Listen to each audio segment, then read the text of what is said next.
The Nighthawk T4 compact 1911 single stack 9mm. This first appeared on Rider's Range back in part 19 of the Great Affordable 1911 series, and back then it was a well-used and probably somewhat abused gun when I got it. That's why it was in the Great Affordable 1911 series. Right now it certainly wouldn't be. I said then I was going to send it back to Nighthawk for some changes and some reworking. I finally got around to doing that. They had it for probably 5 months or so. I just got it back. I have not shot it, took it apart and looked at it. They had it well lubed, and I'm going to shoot it and we're going to talk about it. Stick around.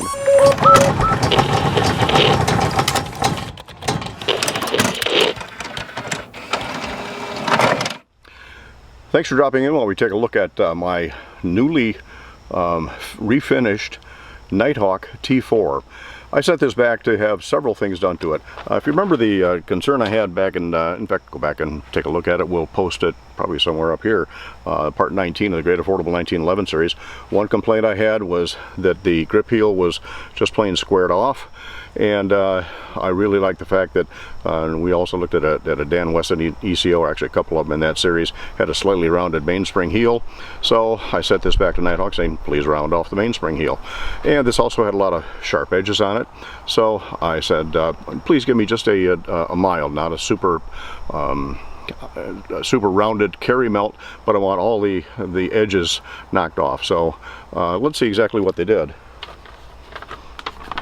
It says here that, let's see, oh, they fluted the barrel hood. You can probably see that in there. I thought that not a functional issue, just certainly to me a nice aesthetic issue. Machine heavy bevel along the bottom of the slide. So again, along the bottom of the slide, those were fairly sharp edges. Now the one problem with that is now, since that's been beveled, you can just barely see the takedown notch when the slide is back. So I got to look real close, and of course make sure that on this fine gun I don't put an idiot scratch on it. Let's see, around the mainspring housing, we already talked about that. Custom shop time, including carry bevel on the front of the slide, including the slide apron, and larger beveling around the ejection port. Again, one of my complaints was that was rather sharp there on the front edge, so they beveled that quite a bit, and have made this thing really nice. Oh, plus the finish was in pretty bad shape on that gun, and again, that's why I got it for something that could be included in the Great Affordable 1911 series. This has been completely nitride finished all over again. Also had a new Heine straight 8 rear sight installed on it. Looks like, I think, even the front sight. Let's see, test fire inspection.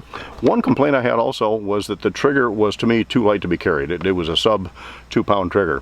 It says here, adjust trigger to 3.5 pounds. I just weighed the trigger, and that's, believe me, it's still sub 2 pounds. In fact, it was 1 pound, I think 1 pound 12.9 ounces on an average of 5 pulls. So not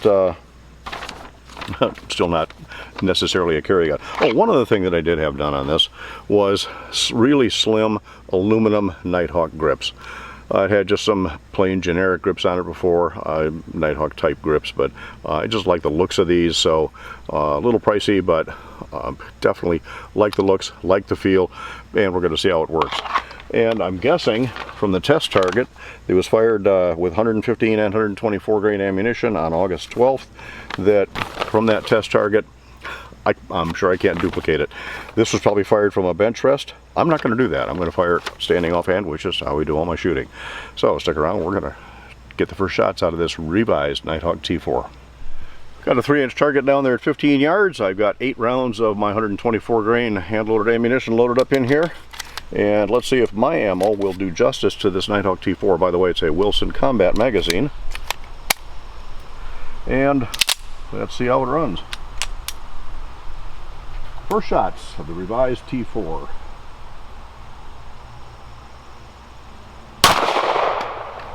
Still a light trigger.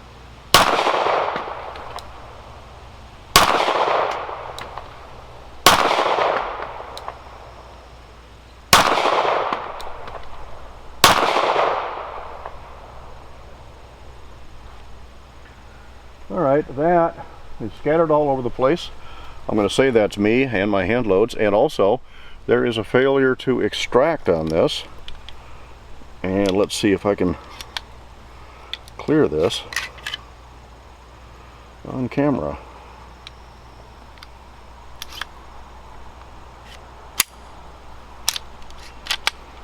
Alright, did extract that time by hand. Alright, I got 2 left in here. The scattering I'm going to blame on me, and I don't normally do the typical right-hander low-left push, but it could very well be me. Could be the arrow, the Indian, not the arrow.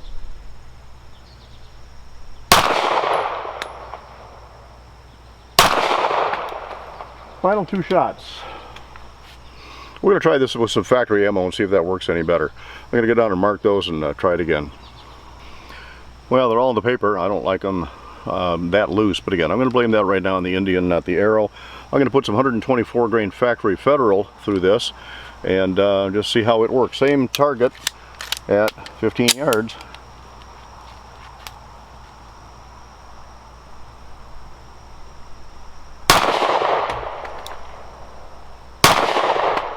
Boy, I like that trigger.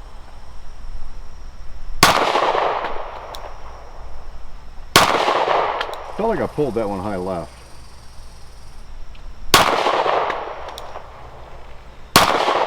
Felt like I pulled that one low left.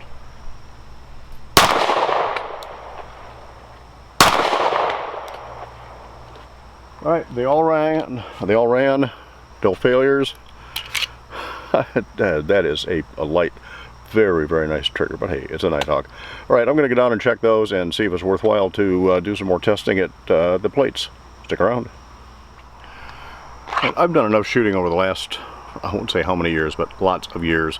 Enough shooting competitively and also instructing to know that I don't generally push low left, and the last group of Federal 124s out of this was still a better group than my hand loads, but still low left.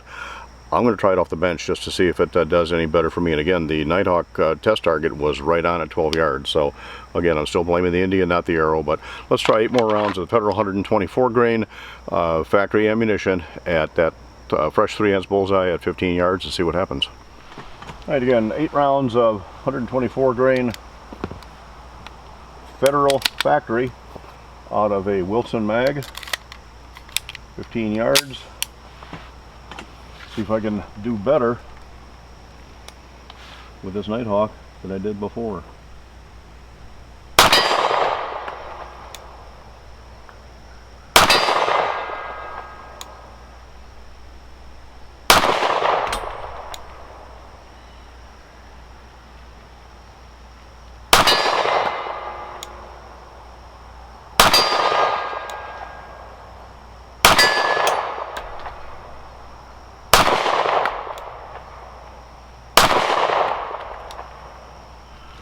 Still left. That was with a good solid brace. I didn't feel any push. This light trigger shouldn't be doing that. It's still scattered. I don't know. I'm gonna have to let somebody else shoot this too and just see what happens. It does look like the front sight is just a hair to the right on the slide, just based on the spacing, although it could be just an illusion because of my glasses. So I don't know. Not real excited, but I love the feel of it. Love everything about it except my lack of accuracy with the gun. Alright, so I'm obviously not going to reach out to 50 yards with this today. But I do like everything that's been done to it. This is a beautiful gun now compared to what it was originally. Love everything about the feel. I've got to work a little bit more on accuracy. Maybe it's a matter of finding the right load for it. I got a couple other out here I'm going to try off camera just to see if I can find something better. If I do, I'll fire the camera back up and we'll give it another try. So Nighthawk T4 back from the mothership with some much, I won't say much needed, but much appreciated revisions. So now with what I've got in this gun, okay, it's no longer probably in the affordable category because it did cost a fair amount to have that work done on it, but like everything I see on it, just got to make it work better for me. Thanks for stopping in while we take a look at the Nighthawk T4 back from the mothership. 10 rounds of Federal 147 grain, and these will all be out of a Trip Research Cobra mag, 9-round capacity mag. One fed from the original Wilson, still at 15 yards. Let's see if I can get this thing right.